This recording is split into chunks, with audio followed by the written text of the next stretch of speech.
You gotta show them, Dad. Good morning. Gang. Hi. Oh, Jesus. Oh, Jesus. Okay, we're starting now. Hello, everyone. Okay. Does your handwriting look like this? Probably not. That's really neat. Does it look like this? Maybe. Does it look like that? Maybe not.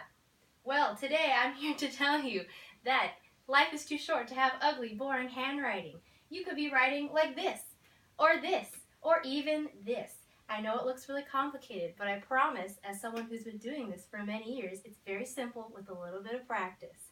My goal is that by the end of speech, you will understand how to do calligraphy, easy and hard ways of doing the lettering. I messed it up. And different style variations and uses of it. Okay, so the first thing you need to know is how to do cursive. So cursive is essentially just handwriting, except it's one fluid motion. And it's very wavy and bouncy, and you don't pick up your pen at all except to cross your T's and dot your I's. So I wrote out these lines to help you understand how to do cursive. So this is the X height, this is the ascending height, this is the descending height. So basically, like she is doing here, some letters like A, I, and N will fit into the X height.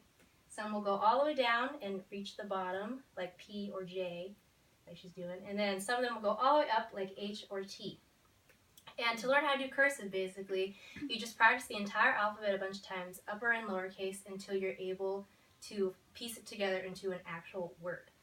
So now that you know how to do cursive, all you need to do is practice doing actual calligraphy. So I'm going to teach you traditional and then my way, which is really easy and it's technically cheating, but we'll get there. So for traditional, you're going to need brush pens, and you'll need this because with brush pens, you'll be able to vary the line weight, which is basically how thick the lines are. So in traditional calligraphy, you're going to go thin going up and then thick going down. So basically, to practice this, you can practice doing a bunch of waves. So thin up, thick down. So you're going to press really lightly going up and then press harder going down to create that. And then all you're going to do is write in cursive while doing that. And then practice on your lines like you did earlier. And then you can practice the entire alphabet over and over again until you can make your first word. Oh my gosh, you did it. It's that simple. It's not that hard.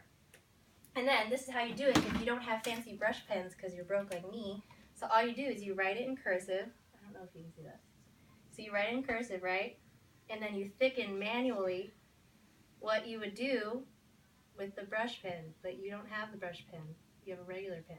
So the trick to doing this is knowing when to thicken it. So you would see, when did I go downwards on this letter? You went down there, you would thicken it. You went down there, you would thicken it. You go down. Get it? Yeah. Okay. Okay, and then, there's different styles. So obviously, you could write your letters differently, however you want, depending on your outcome, whatever. And you can have little curlicues in the beginning and the end, or little fancy things. Make it as fancy as you want. I don't know, fam. It's fine. I'm just a fam. Okay. You can vary like the height of it. So this word was done like on a straight line, but she made it go up and down, if you know what I'm saying. Yeah, you can change up the style. And then, so now that you turn yourself into a human typewriter who can do a bunch of fonts, what are the uses? You can make birthday cards.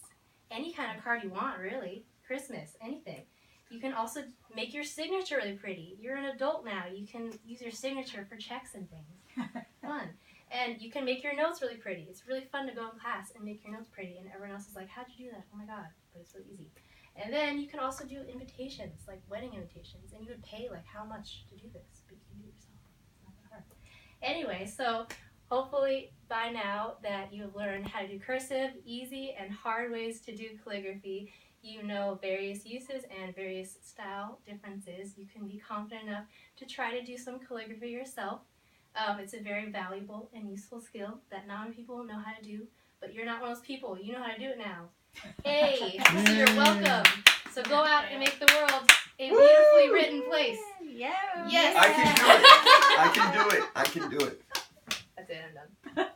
I'm